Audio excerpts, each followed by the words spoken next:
Hello, everyone. I'm Jim Garrison. In the spirit of the trees, in the spirit of all of living nature, and in the memory of our ancestors, I want to greet you today for this session of Humanity Rising. This is an extraordinary time, actually, in the religious and sacred calendars of the Abrahamic religions. Today is Passover. For the Jewish community. It is Good Friday for the Christian community. And we're in the middle of Ramadan for the Islamic community. So this is sacred space for billions of people around the world.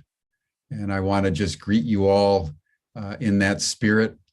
And in the spirit of deep ecumenism, knowing that whatever our conflicts have been in the past between Jew and Christian and Muslim, today is a day where we can consecrate the sacred ground that all of us inhabit at this moment.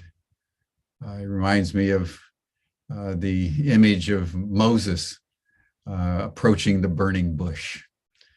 Sometimes all of us need to just be Moses and take our shoes off as he was directed and just bow down before the sacred fire and allow the sacred numinosity, the holy, to permeate our beings. In this spirit of the holy, in the spirit of the sacred, let us just pause as we begin our program today, as we always do, and let us just take a moment. Let us just enter our bodies. Just remember that we are bodies. And let us, if you can, close your eyes for just a minute and attune yourself with your heart. And in a spirit of deep gratitude and thanksgiving, let us, through our hearts, feel the unity through the sacred of all of humanity and the larger ecosystem out of which we come and to which we return.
Thank you, everyone. We want to turn our attention today to the issue of communication and language. You know, one of the things that we're seeing by the deluge is language, as the world is parsing what's going on in the Ukraine, where different countries and different points of view are shaping perception through the language that they're using.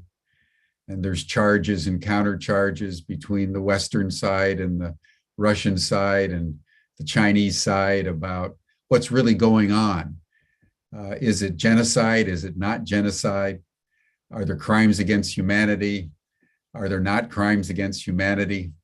Is this a noble cause? Is this not a noble cause? Is this an aggression unprovoked? Or is this a defense against NATO expansion? If you just note at the heart of all the tumult around what's going on in Ukraine, just as one example, it's the way we're using language. So we're very fortunate today to have someone who spent a lot of time with language and understands how language can cleave humanity apart and how language can bring us together.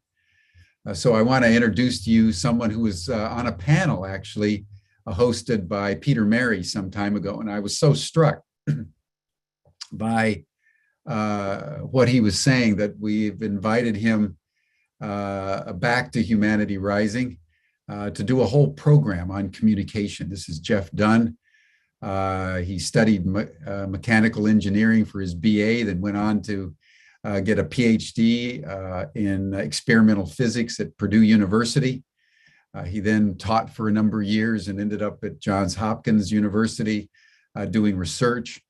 He's now the chairman of the International Consciousness Research Laboratory that carries on actually the work that Brenda Dunne, his mother, had started at Princeton many, many years ago. And he'll tell us a little bit about that. He's also a playwright. He's written over 150 plays, a number of books, about 2/3 of which have been award-winning. So he's a master of language and the craft of how you shape perception through words. So Jeff, I want to welcome you to Humanity Rising. He just flew in to the East Coast from California last night, everyone. So he's got a little bit of a head cold. So he said to me when we were in the green room that he may be speaking to all of us from experientially, at least underwater. But Jeff, happy Good Friday, happy Passover, happy Ramadan, and welcome to Humanity Rising. Thank you so much. It is it's really a pleasure to be back, and I'm really looking forward to this. And as Jim mentioned, I apologize for that sort of odd, sultry sound in my voice. That's not me trying to craft a particular thing. It's just the way I will sound probably for the next 24, 48 hours. So again, really a pleasure to be here. The topic of language, as Jim mentioned, is something that has been on my mind for many, many decades, and it's something that kind of interests. I'm going to share my screen. The slides are not essential, but I went and found a really nice background, so it seems a shame not to use it. Right. The topic has been something that I've thought about for, as I said, for many decades, but it struck me that it was something that I wanted to start talking about more actively a few years ago, and that came from a variety of different places. One particular place was an experience I had back 5 years ago at a conference where somebody had been giving a talk about consciousness and religion. And I found myself staring around at the audience, maybe about 60 or 70 people, and realizing that there probably weren't two people in that entire room who shared the same understanding of what religion meant or what consciousness meant, and that nobody was getting the same talk. And that the person who had spent a lot of time putting together their ideas, very enthusiastically sharing it, probably communicated effectively with essentially nobody, because they never stopped to share what they meant by those different terms. I want to give you a sense up front, if say you can't stay for the whole session, what are the key points that I want to make and I want people to walk away from this time understanding. And overwhelmingly, the most important piece is this first bullet, and that is that the effective use of language, which is really the primary way we communicate. And I'll talk about that. I don't mean just words, I mean language in the full sense. But the most important aspect of whether that's going to work well is, do we have a shared context? Because language is metaphor. And if we don't share the same metaphors, which in general we don't have, at least exactly, we really probably are not going to communicate what we think we're communicating. And sort of related to that, of course, is that we fail to appreciate often just how different our worldviews are. You know, it's nice in many senses that as humans, we share a tremendous amount of context, but the things that we focus on often are not the things that we share, but what is different between those two. And those differences are valuable, obviously. But we don't think about making a point of starting at that same shared context. And the reason, going to this third bullet, is that it's hard. It's really a significant investment. And that investment obviously is an investment of time, because to do it effectively, you would like to develop a shared context between you and every other person that you're talking about. Sometimes that's not possible, like right now, because I don't actually know everybody who's watching. Okay? But it's an investment in a sense of ego, or the lack thereof. We have to be willing to pull ourselves out of that equation and recognize that we're just one part of the communication event, and that we can't put ourselves as sort of at the top of any chain if we really want to be effective. And then, although it is hard, right, there are things that we can do. And I'm going to talk about some of them, maybe not all. Now, in the spirit of sharing context, let me tell you kind of where I'm coming from. I'm a bit of an odd duck, as it were.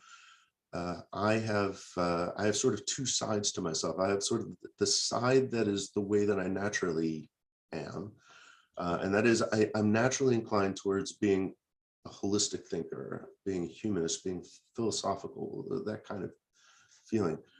When I decided what I wanted to go to school for and what, from a vocational perspective, I was going to do, I went the other direction. I decided I want to know how that other half thinks. So while it's natural for me to work with holistic mental tools, I wanted to know what it was like to learn the reductionist trade. How do scientists, the hard physics, chemistry kinds of sciences do this, as opposed to the social sciences, which is kind of more where my thinking is sort of naturally gravitates, right, to pick up those other sides.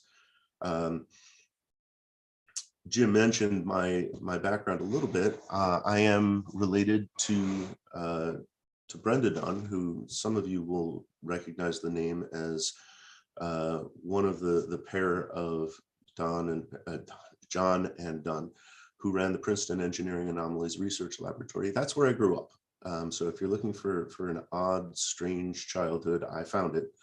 I grew up in an environment where I really wasn't indoctrinated into any kind of world of, oh, well, that's not possible. Everything's possible. The whole point was to understand, in a sense, how to recognize that there was more going on in the world than just sort of that reductionist perspective. But then you combine that with some of those other aspects, and what you get is somebody who has, over the course of many, many years, been looking at language and communication from a lot of different perspectives. And again, Jim mentioned a few of those, right? That I'm a playwright, and an author. I'm a storyteller, but I'm also a scientist, which admittedly is in many ways still a storyteller. Different styles of stories. I've worked as a manager, but still a storyteller. I've written grant proposals, storytelling. I've been a friend, an actor, a facilitator, manager. These are all forms of storytelling at the end of the day. but very different styles of story. And there are pieces of this that I have found have commonality, that is, that they all hinge on effective communication. One particular example of this that I like to share is early on in my technical career, I had been engaging with somebody in a scientific study. We had certain quantities that we would work with. In this particular case, it was called a recognition differential. If you're familiar with signal processing, this is how much signal you need above the noise in order to find something there. And we were running our analyses very separately, came out with roughly the same answer. But our inputs, in particular, this recognition differential, were off wildly. And we could not understand how we could be getting similar results when our inputs were completely different. It took us about 6 months. And if you translate that into dollars, it's huge. It's a huge amount of investment, financial investment that went into this to finally recognize that although we were using exactly the same term, we didn't mean the same thing by it. And that's why these numbers were very different. And I share that story to point out that when I talk about language, and we usually think about, well, what's the difference? How do we maybe misinterpret words like love or consciousness or big picture words? Right? That this does happen in very technical fields where you would expect that it shouldn't at all. In fact, for about maybe 15 or 18 years now, I've been working on system integration and found that far and away the largest challenge of systems integration comes from the fact that people don't necessarily even know what their own language means. This happens all over the place. So it's a huge investment. Now, from the perspective of ICRL, the International Consciousness Research Laboratories, this is really critical because ultimately what we want to do is create what we think of as a science of the subjective, to expand the traditional objective sciences to include the subjective aspects. And if we can't come up with an effective way of communicating these subjective ideas, we're substantially hindered in the ability that we can make progress on that. And of course, there are people around the world who are working on similar kinds of things. We need to make sure that we are able to leverage those efforts as much as absolutely possible. So let me get a little bit more focused here. And before diving in completely, I do want to mention a little bit, a couple of things that I'm not going to talk about. So shared understanding, right, is really hard.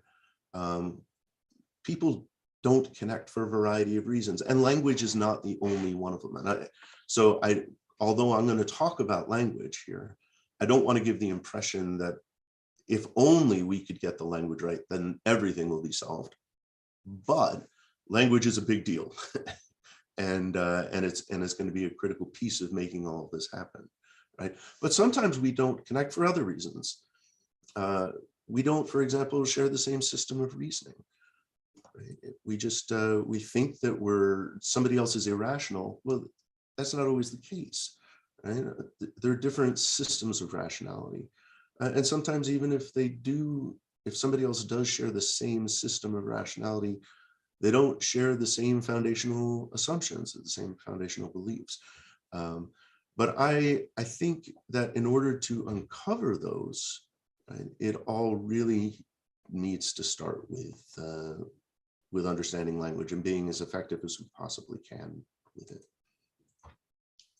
Right. So what is communication and why do we do it? Right. Well, there's some obvious reasons, right? We communicate in order to share information. I have an understanding that I want to express. I want to get out of my head and I want to get into yours. Right. Sometimes that's the end of it. Sometimes I do this for a very specific purpose, such as to influence that listener. I have an idea and I want to change something about maybe their behavior, their worldview, whatever it is. These are, I think sort of the commonly expected purposes of language, but they're not the only ones. Sometimes we use language not so much to influence people or even necessarily to share a concept, right? But we'll do it in order to build a connection. I talk because I want to establish that relationship. I want to express a commonality. Sometimes it almost doesn't even matter who the other person is. We're talking in order to work through thoughts that we have. And there's just different parts of the brain that are functioning when we're talking, and it helps to air those ideas out. And in order to do that, we talk and we come up with a better understanding. But there are also some other and maybe purposes that we're a little less comfortable with, right? Sometimes we talk simply because we're not comfortable with silence. There's just this kind of feeling, right? Or we talk because we're trying to overcome some kind of insecurity. Right? We need to convince somebody else that we have value, and so we communicate. If I can tell somebody else how right I am, then obviously I must be valuable. I must be have some kind of strength or something. So we do communicate for a variety of different reasons, and it's useful to keep those in mind, and ideally to be honest with yourselves or ourselves. Why are we communicating? What is really the intent? Because that intent is going to drive everything else. Okay, so let me get to actually the main point here. Language is metaphor, right? When I say the word dog, it's a sound. It's not the dog, right? It's an idea. It's a way of expressing something that that we want to share. But at the end of the day, it's still ultimately a metaphor. It paints a picture in somebody's mind, right? Those pictures are things that somebody can relate to. Sometimes we paint a picture that forces somebody to reconcile some new idea into their existing worldview. Or maybe we just paint the picture so that we've got something that we can talk about, that we can study and pull apart and put back together in order to understand it better, right? And of course, language is more than the words themselves. There's the body language, the expression, the posture. As you know, I think everybody is likely to have experienced with that close friend where you can speak volumes with just that look, that raise of an eyebrow. That's still language. Right? All of those things come into it. As a very short divergence, I would argue that language ultimately is a form of art.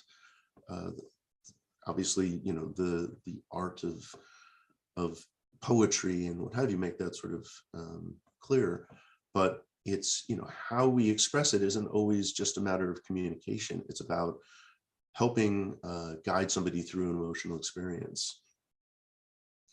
The thing about language also is that it varies tremendously in complexity, and the more complex that language becomes, the more room there is for misinterpretation.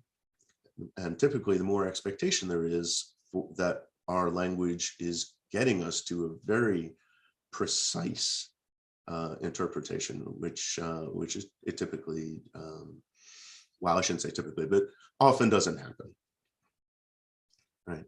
If you think about, for example, the language of, I used dog before, we'll use it again. If you think about the language of dogs in comparison to the language of Shakespeare, right? Dogs don't express ideas of the same complexity as Shakespeare, but more or less you pretty much always get the point. It's hard to misinterpret what a dog is trying to express. On the other hand, if you've sat through a few Shakespeare plays, especially the first time around, it's very easy to misunderstand what those words are trying to get across.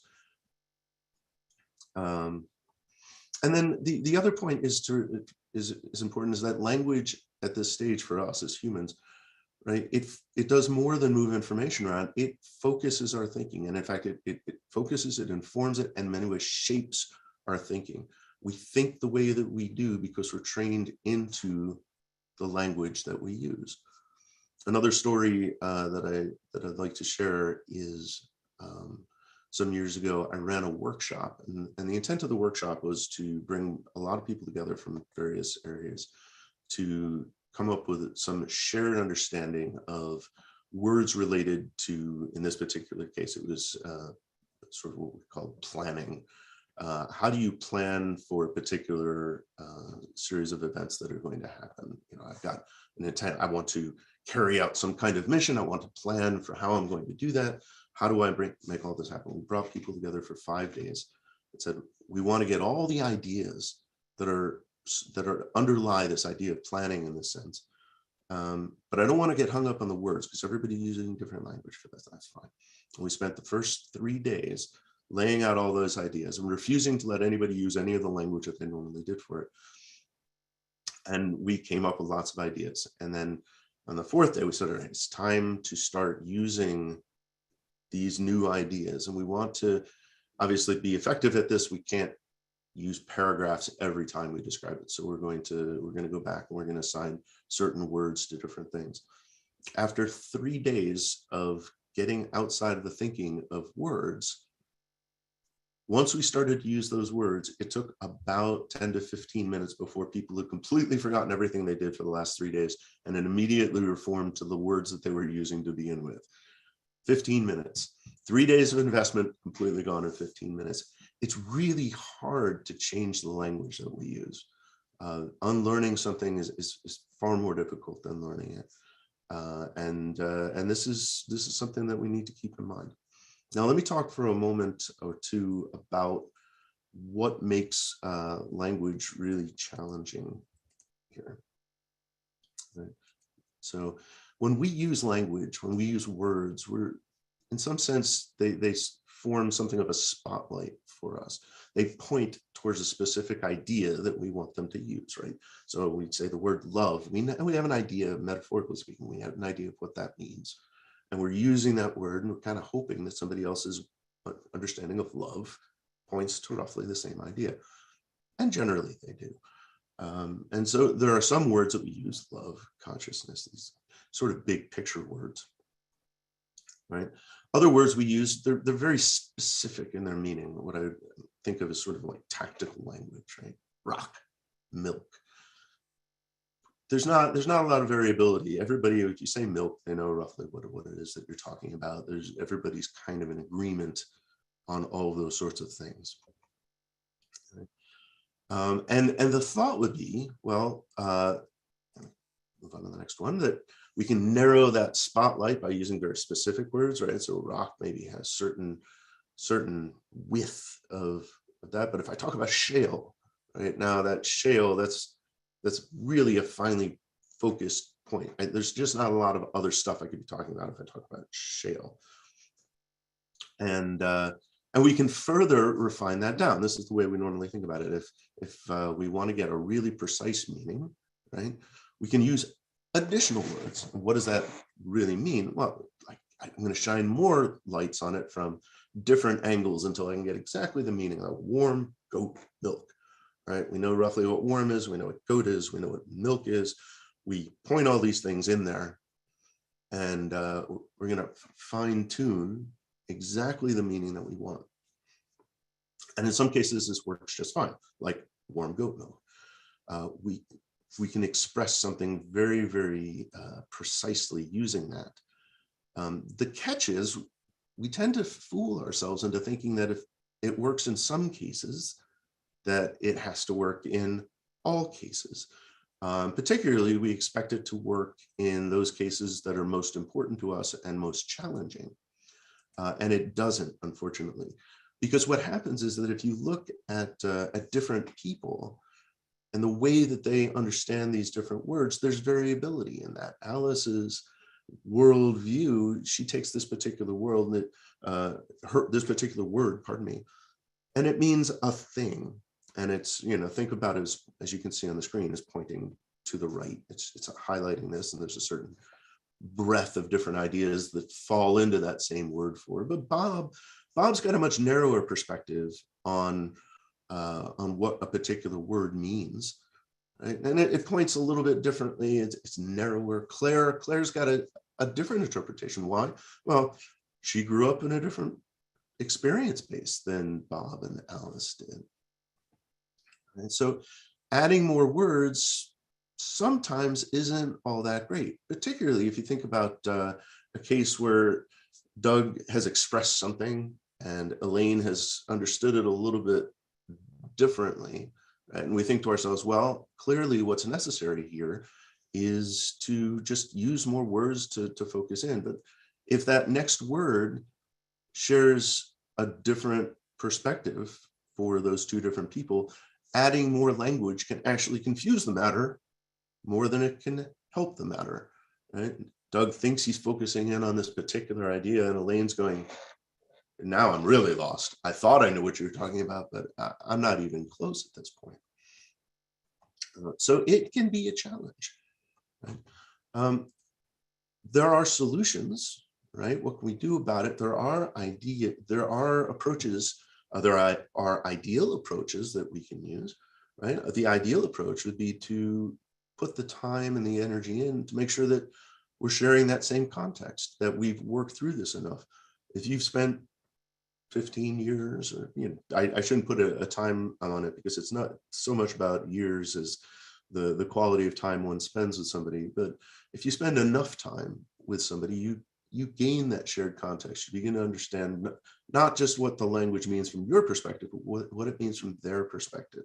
You've learned their metaphors, and you can understand how they interpret their world.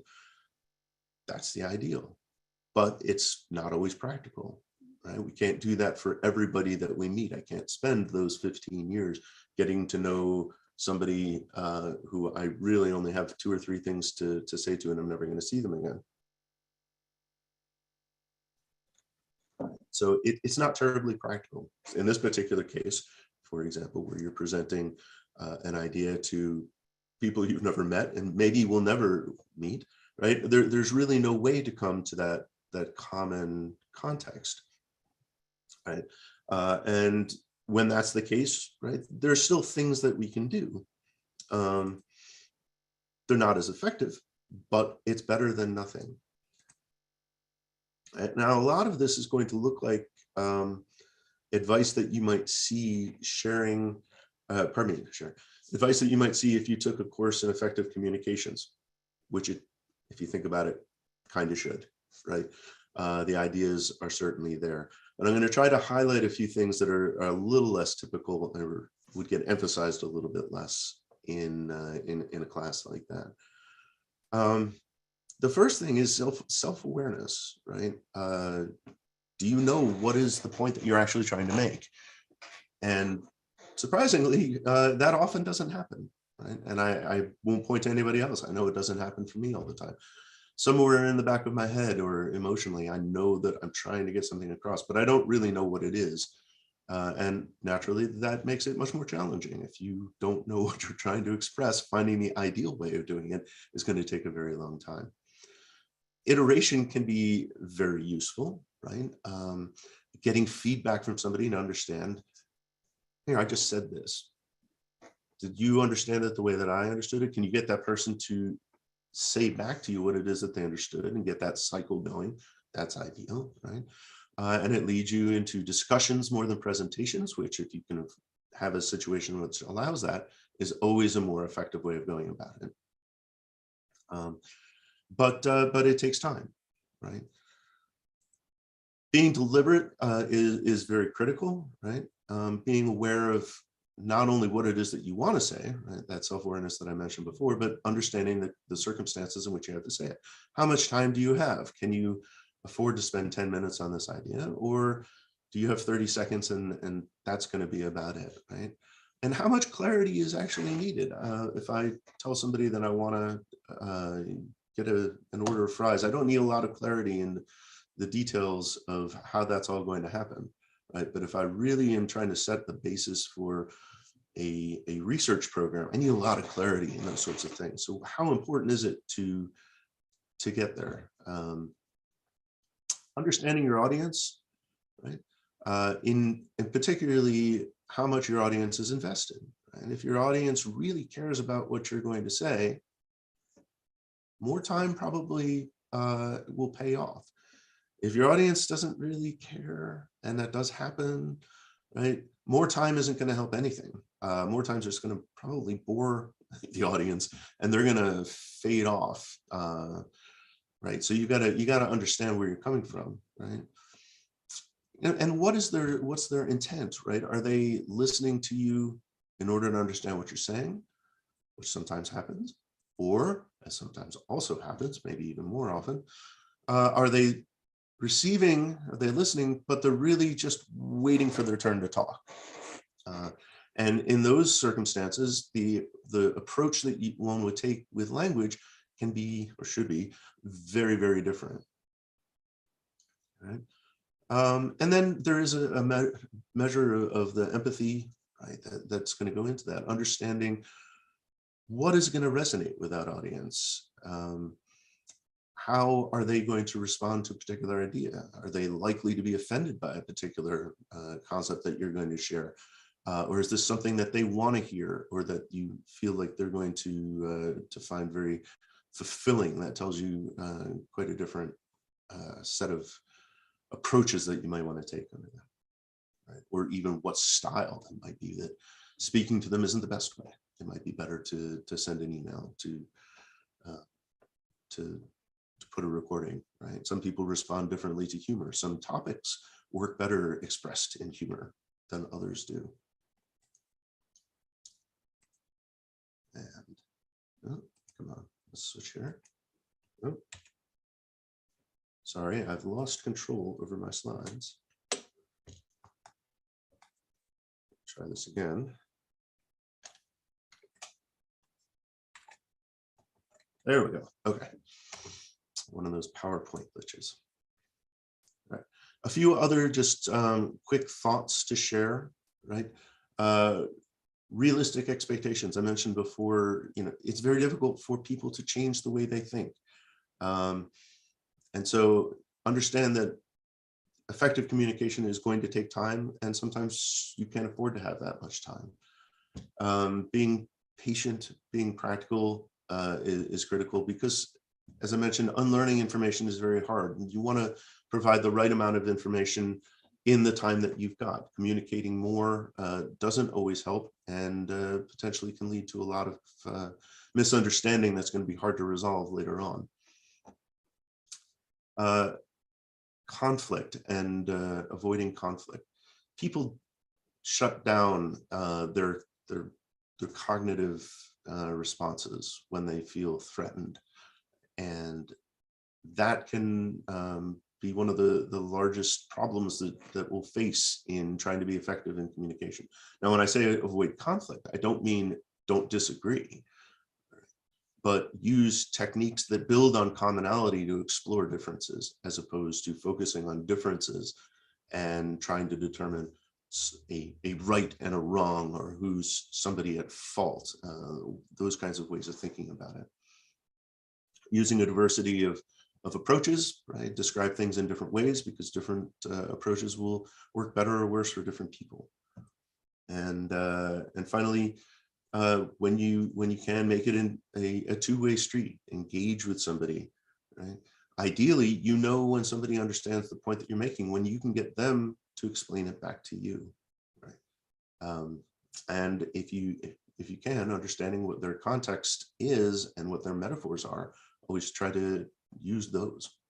Okay. So I'm just going to put this last slide back up, but I've already spoken to it. So this is really just to sort of leave you with these 4 thoughts as the main points that I was trying to get across here. And hopefully I at least got a few of those. And we're about 35 minutes in, so hopefully you're at least 35% of you are still awake. But thank you.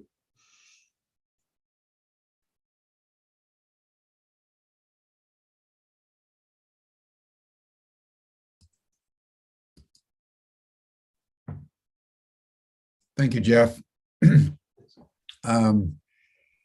Very much. And let me just begin our dialogue by asking the question, whether this is a universal phenomenon.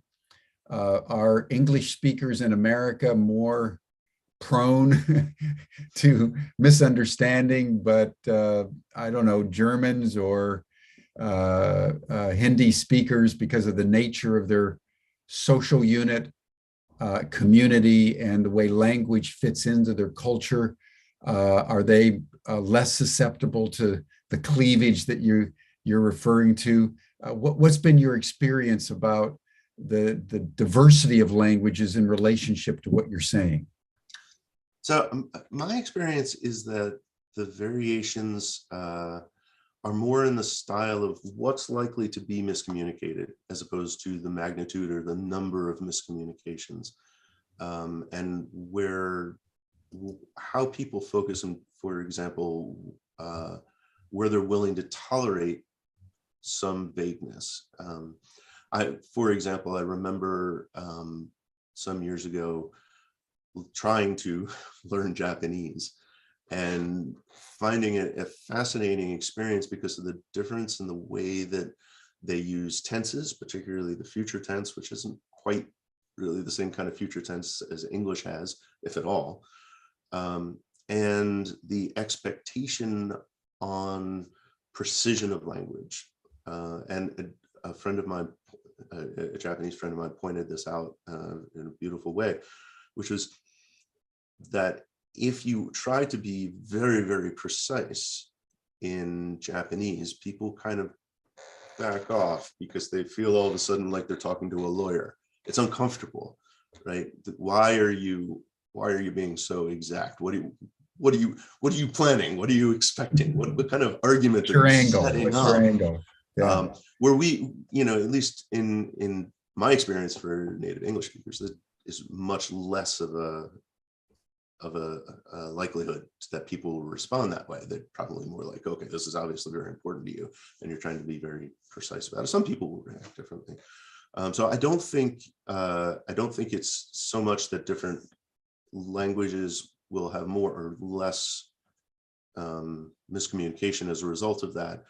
More so that they'll simply have it in different ways. I mean, and I think the fact that we've had this problem as long as we've had language, right? This is not something that has shown up in recent years. New facets of it have appeared, and you can kind of get a little bit of you can get some insights into the nature of what's going on by looking at, for example, what social media has done, which is this comparatively recent emergence of what it means, and the idea of communicating without the same kind of feedback, or in some cases not even a feedback,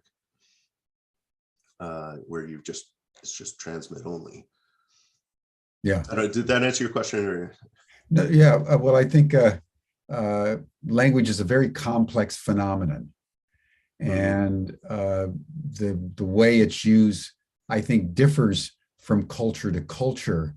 And I've always been struck by how different cultures produce different language systems that are resonant with the cultural meme and norms, as opposed to the other way around. And so you're right. Japanese has that the precision.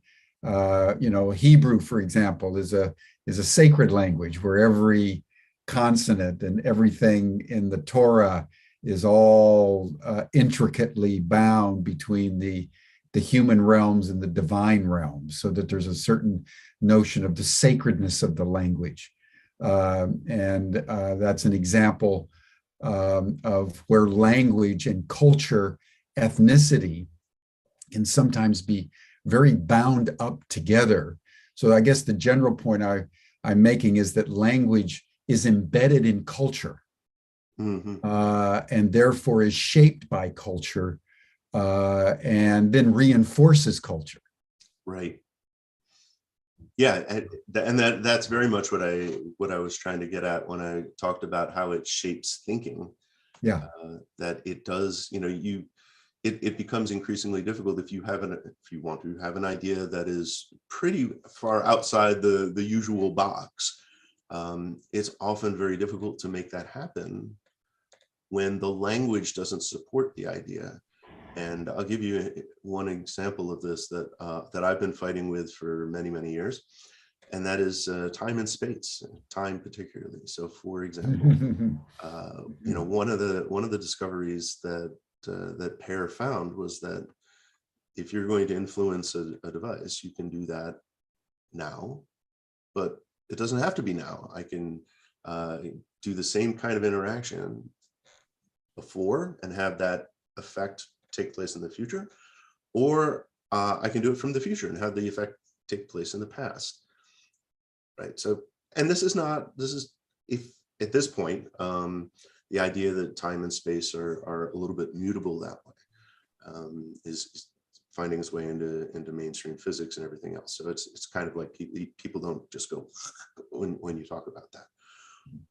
But the language, if you want to talk about things outside of the realm of time and space, the language doesn't really support that. Our language is foundationally structured on the assumption that time and space are fundamental immutable things.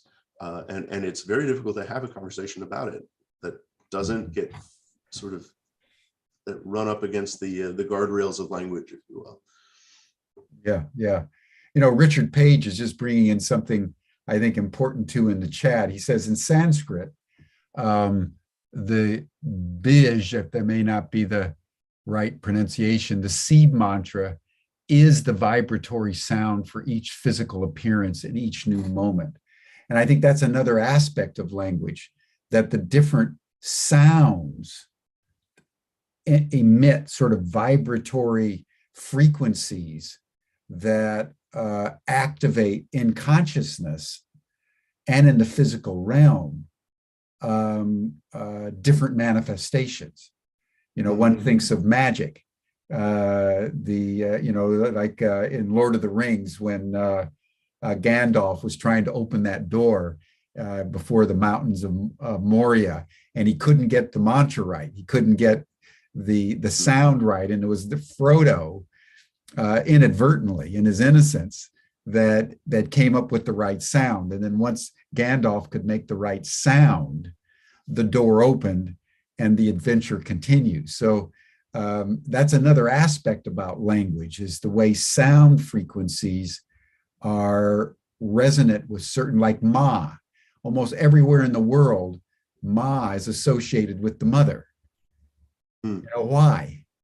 What is it about Ma that all of us immediately go into kind of a maternal connotation in whatever way that is meaningful to us? So speak to us a little bit about the sacredness of language and the tonality of language, and how the sounds themselves activate different aspects in the physical and invisible realms.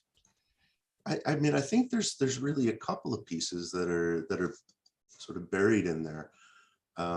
One, the sound piece of this, but there's a commonality amongst us as humans in the sense that we've got more or less the same ear canal, neural connection feeding. And we all have the same equipment. Exactly. We've all got roughly the same equipment.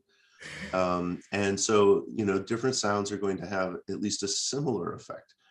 Now, I don't want to overemphasize that, because part of the hearing process is not simply how is it stimulated, but what gets stimulated, right? So growing up in a particular way with a particular set of whether it's morals or expectations or what have you, right, will impact that. And I think so people will, for example, and that explains why some people will listen to something and say, that's incredibly pleasing to me, and somebody else will say, well, that's just driving me up a wall, right? That's nails on the chalkboard for me, because there's an environmental aspect to how all of this is going to get placed in there.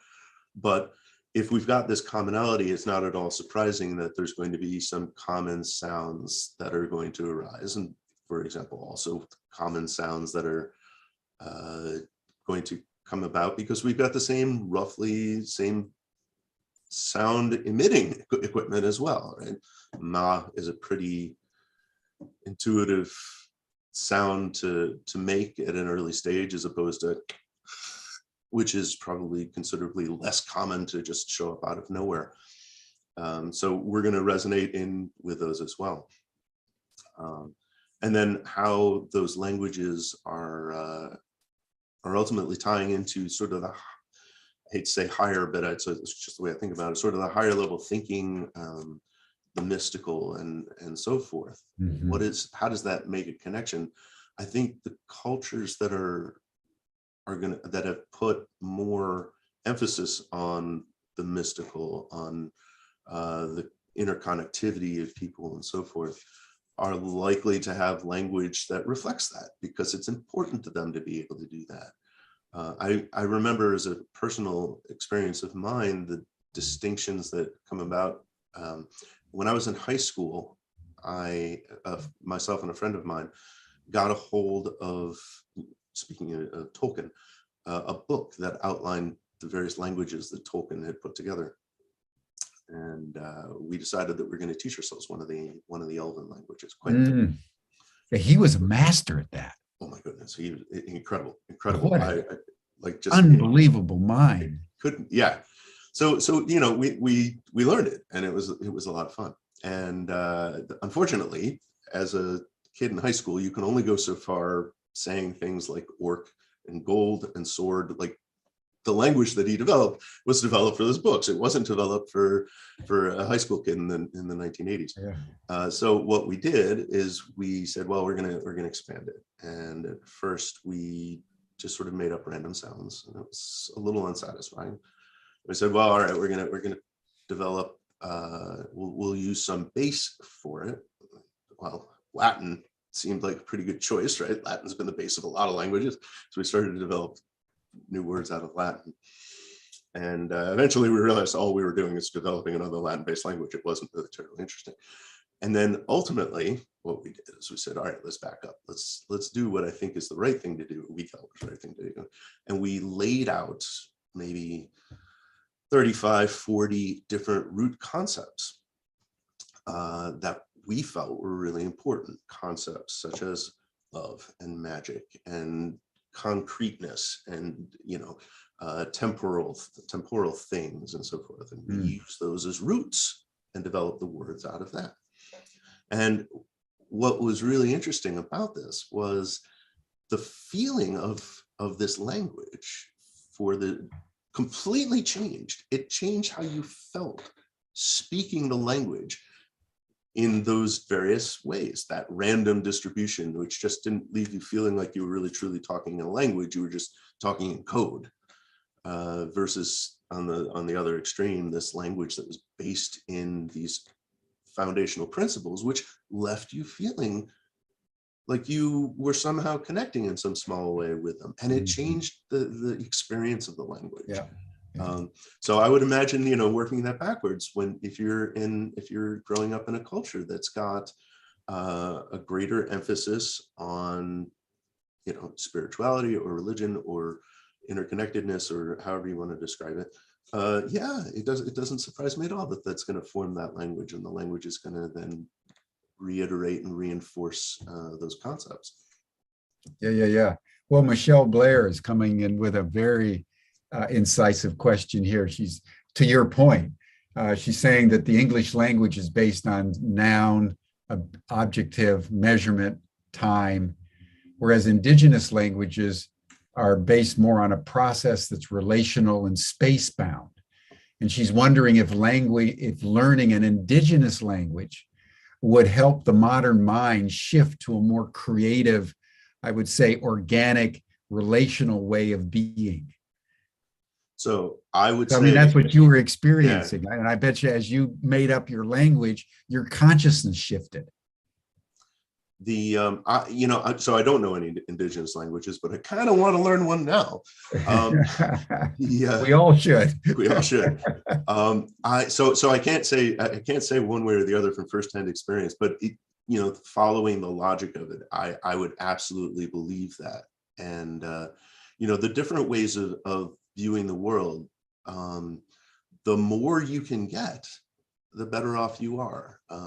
Being able to make connections between those different, whether it's left brain, right brain, like I was describing at the beginning, my inclination is I want to look at problem solving in terms of understand the whole and understand the flow of how whatever that thing is, view it as a living, coherent thing and understand its nature, as opposed to, let me take the individual pieces apart and study them and learn what their behaviors are and put them back together, which is valuable but different.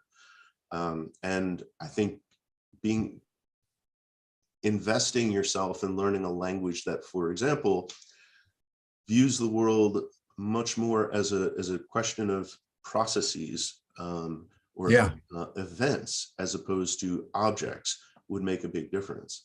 I know, one thing I can share with respect to that from the storyteller perspective is that I had an epiphany back in 2018. There was this incredible moment, and I'll never forget it. I was sitting in front of a very beautiful waterfall, just kind of relaxing and taking in the moments. And being a storyteller, I'm always thinking about plays and stories and what have you. And my whole perspective all of a sudden shifted and almost sort of had that time is frozen kind of feeling, where instead of having a thing, a person, a rock, or whatever it is, and then talking about the story that happens to that thing, right?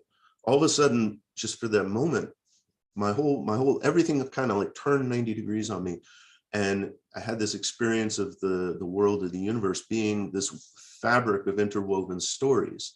And it was, the things were secondary. The things were an emergence from these archetypal stories, where these two stories came together, for example, was this thing.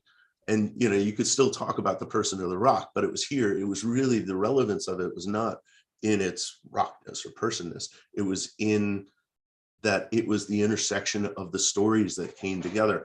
And it was a tremendous moment for me as in my growth.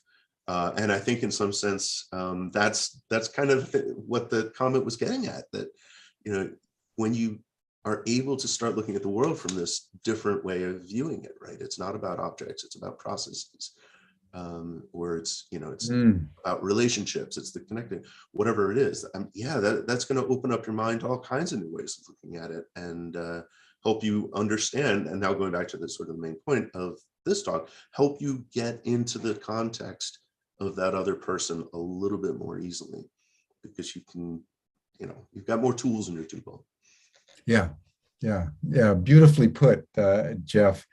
It's back to the blind people and the elephant, right?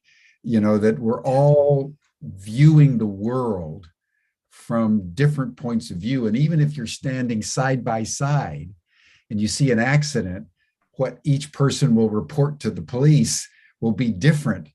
And what we're, realizing is that not only are our perceptions different, but our memories of what we perceive are influenced by our experiences and our emotions.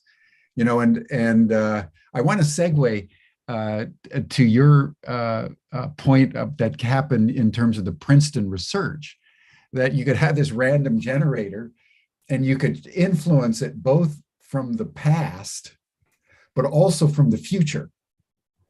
Well, if you think about that in terms of language, how you woke up this morning, whether you had your cup of coffee, whether you got mad, whether you experienced road rage on the way to work, that's going to influence your emotions and therefore your choice and your understanding of language as you express yourself.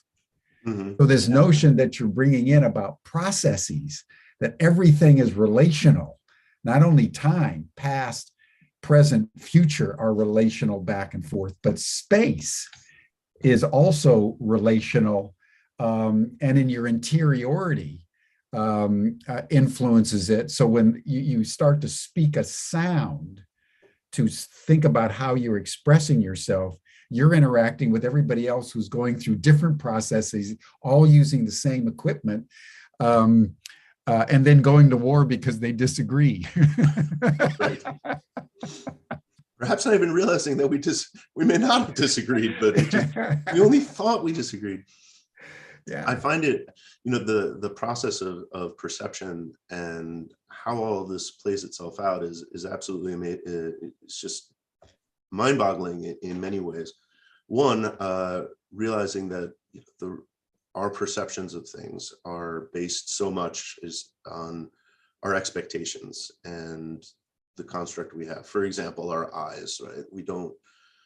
Our retina, I'm not a biologist. I'm never going to get the rods and cones don't respond as fast as our minds can put together the resolution of time, right? We fill in a lot of information that we don't technically perceive in terms of stimuli that hit us. Yes. We get some stimuli. We're making up most of our lives. Right. And then our brain has this, the neurons have this feedback thing going on. It's like, okay, well, keep filling in more, right? So we see, literally, we do see what we want to see, because that's, and so when somebody says, no, that's not what happened, I saw it, right? And you have two different people. It's like, yeah, they really saw two different things. Yeah. And then, of course, the way that you get that feedback is based on the interpretation, right? And the way that we interpret things can be radically different. So Jim, you and I were talking before this started about sort of the complement between viewing the world as something that happens because of all the past causes of what happened. This thing happened, right? I've got my pen and the pen, and I let it go. And how do you decide that? And there's one way of looking at it is, well, I let it go. There was a gravitational thing. There was a cause that did this particular thing, as opposed to looking at it from the future perspective, which is I'm working towards a future purpose. And the decisions that I make today, the things that happen, yes, I can explain it in terms of cause, but more interestingly to me in this mindset is I'm working towards some future purpose. Most people that I've talked to have experienced this in some way. I look back, for example, myself, at choices I've made in the past that, well, I knew what I was like back then. Why did I make that choice? It doesn't make any sense. I shouldn't have made that decision. Exactly. I did, right? And you ask yourself, well, why did I make that decision? Was it really truly random, or was there some future purpose that if I had not made that decision, I would have gone off in some other direction? I wouldn't have, the easy one, I wouldn't have had my kids, right? Because if I had made that decision, if I had gone to taken this job as opposed to that job, I wouldn't have met my wife. We wouldn't have had these children, and somebody will come back and argue, well, it's all random. Okay. I don't personally believe that, but I'm not going to argue with somebody about it. But anyway, my point being that the way that you look at the world, right, and the way that you tend yourself towards thinking about it sets some of that interpretation, and it sets what it is that you ultimately perceive and how you interpret it and how you then make decisions based on it. And how you form that into language, of course, plays a role as well. Yeah, let's just segue. We have just a little bit more time, but I'd love to explore and have you share with our community, Jeff, the work that you're currently doing through the International Consciousness Research Lab. It has come out of the Princeton work that your mother and others engaged in that was really groundbreaking in the world of science about how consciousness can affect kind of random generated movement. And they also explored other things, but it was really a breakthrough at the time in a world of sort of, I would say, a radical scientific reductionist fundamentalism where you got to, if you can't see it, measure it, it isn't real. And it's all kind of a flat, what Ken Wilber calls flatland. And it really began to bring into the culture, into the scientific culture, the reality that consciousness and matter are part of a continuum. And so tell us a little bit about that, but tell us, I think everyone would be interested in what is the current research where are we you today? folks are engaging in. So the ICRL's got a number of things that are going on. And it's tough to figure out how to best order them. Maybe let me start with just the research question, because you mentioned that. What we're doing less of these days is the kinds of stuff that Pear did over the decades that it was going, in the sense of doing experiments. Pear is Oh, I'm sorry. Thank you for Princeton Engineering Anomalies Research. Anomalies. That was the laboratory right. at Princeton. That's right. That's right. So we're not doing as much that's intended to get published in scientific journals and things like that. We're following a lot of other areas that were a little bit, honestly, I think things that felt like they needed that basis that Pear established, but were then going from the sort of almost clinical sense of the science of saying, yes, this is real. We have evidence for it. And now looking at the more applied areas. So for example, what does this mean in terms of creatures that inherently have a more resonant way of looking at things? We've got a really neat research project going on right now that's studying bees and using REGs to look at how the resonances of bees will change, for example, when they swarm, right? When they split from one hive into two hives, things like that. We've got another project that's looking at moment of death kinds of things in hospices, and seeing if there's some kind of resonant spike or something like that at that moment of death that's in any way similar to the kind of resonant feelings that you would see in tantric meditation seminars or other things like that. So we've got some research that's going on like that. One of the things that, as an organization, that we're really pushing towards is trying to make the ideas more accessible and a lot less intense in terms. So, for example, ICRL has a publishing arm, ICRL Press, and we've got 18 titles. And if you look over the years, what you'll find is that we're shifting from very technical books, which have their own purpose and are wonderful, right? But they're very specific purpose, into things that are different. For example, rather than talking about here's the set of results for a particular experiment and the implications thereof, let's talk about creation myths, or let's talk about the nature of syntropy, or let's talk about Spinoza and those theories. Right? And so we're turning towards a much a greater focus on books that try to get these ideas into a form that is accessible. Understandable. So, the book that I'm working on that Jim, you and I talked about is a science. Tell us about it. Fantasy. Great book on syntropy, everyone. That's based on the concepts of syntropy and balance. But it's written as a science fiction fantasy novel. It's not trying to give anybody any kind of data, but it's sharing the ideas and is putting it into a context that can make people go, hey, that would be a really cool way to view the world. So I'll go into that more if we've got time at the end, but because it's just like, oh, I'm so excited about it. But another one is, and this is one that we haven't really done as much on, but are very interested in, is writing kids' books. So taking these same things that were originally written as scientific journal or articles or what have you, and making those into kids' stories, whether it's in the form of a book or in the form of a game or a movie or a stage play or whatever the right modality of communication is, right, to make that happen. And so we're also trying to encourage more people not only to take this from a very scientific way of looking at it, but from an art perspective as well, and a medical perspective, and what does it mean for the human condition now that we have reason to believe that the world is not quite as cut and dry as we were led to believe. How can we use this to make things better? Yeah, beautiful, beautiful.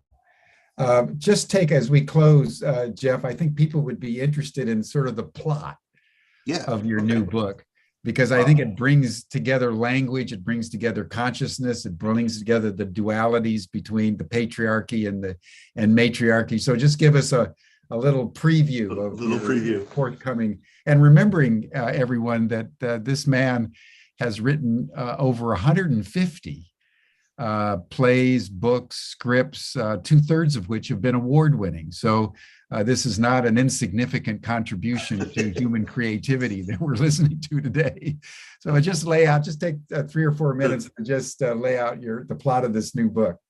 So the gist of this came about from conversation with the authors of a book on syntropy, and pointing out, if you really want to get people to understand this, make this something that can go into sort of easily digestible language.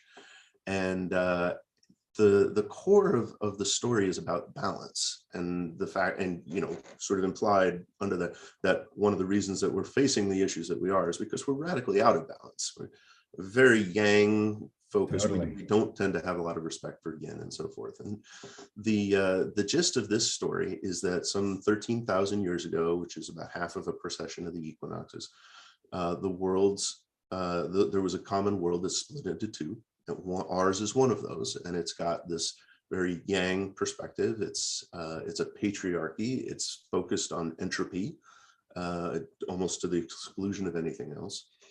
And then there is another world, which is the complement to that. So where ours is the patriarchy, this is a matriarchal world, where ours is not bifurcated, furcated, I guess is the non-two, furcated into countless countries. Theirs has a single organization, right? A single government over the entire world. It's matriarchal. It's very yin based. It's everything, all the complements between the two. And the story is about how these two worlds are now coming back together, and each has a planetary champion that is coming together to, as everybody thinks, to fight, to determine which world of the two is going to pass into the future. When this collision occurs, only one can survive. And the story is really about these champions coming together, and they are the sort of the exact reflections of the world. So there's the champion of our world is very yang, but is in fact, well, anyway, that'll take us forever. The upshot is that they come together, and they've got to decide. You got to sort it out. Yeah. Is that conflict really the thing that they want to move into the future? And those of you who are listening to me can probably guess the answer is no. You probably don't want to start the next stage of your development with a fight, right? That's not really the way that it's going to most healthily go. But it's got then a third main character who sits right in the middle of the balances, who is neither male nor female, who is neither decidedly yin or yang, but sits exactly at the middle. And so it's really a story of how all of these come together and find a path into the future that isn't based on destroying something. It's beautiful. This reminds me of a book I read, science fiction book, many, many, many years ago by Larry, I think it was Larry Niven, called Ringworld.